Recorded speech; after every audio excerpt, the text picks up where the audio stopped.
All right, so we're in Psalm 27. The Lord is my light and salvation, so why should I be afraid? The Lord is my fortress, protecting me from danger, so why should I tremble? When evil comes to devour me, when my enemies and foes attack me, they will stumble and fall.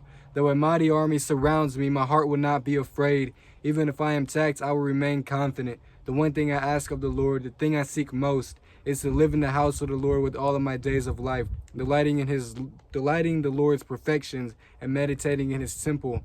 For he will conceal me there when troubles come. He will hide me in his sanctuary. He will place me on a high rock. Then I will hold my head high above my enemies who surround me. At his sanctuary I will offer sacrifices with shouts of joy, singing and praising the Lord with music. Hear me as I pray, O Lord. Be merciful and answer me. My heart has heard you say, come and talk with me. My heart responds, Lord, I am coming. Do not turn your back to me. Do not reject your servant in anger. You have always been my helper. Do not leave me now. Don't abandon me. O God, my salvation. Even if my mother and father abandon me, the Lord will hold me close. Teach me how to live, O Lord. Lead me the right path, for my enemies are waiting on me. Don't let me fall into their hands, for they accuse me of things I have never done. With every breath they threaten me with violence. Yes, I'm confident that I will see the Lord's goodness while I'm here in the land of the living. Wait patiently for the Lord. Be brave and courageous. Yes, wait patiently for the Lord. Now, when the days of trouble come, are you going to lean to the world for your understanding, or are you going to turn to God? Because which decision is the better decision? When you come into contact with your enemies, you come into contact with conflict in the world, you have problems weighing on you, you feel like you're carrying all the weight.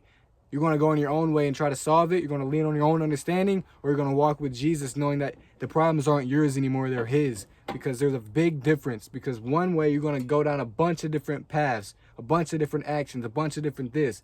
But if you trust in the Lord with all of your heart, do not lean on your own understanding, and all your ways acknowledge him, he'll make straight your paths. You don't have to walk on your own paths. The Lord is my shepherd.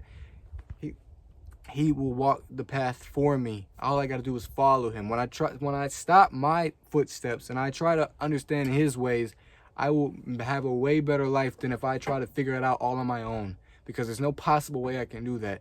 If I could live perfectly, there would be no reason that Jesus would have to come here. If I could be perfect, the only reason that I can be somewhat perfect is because God showed an example through Jesus. And with that, I can try to do my own things through him in my better ways, because in my own ways they won't work. I've already tried, but with God I know that there's not just a chance, but it will work for sure, because it's written in scripture.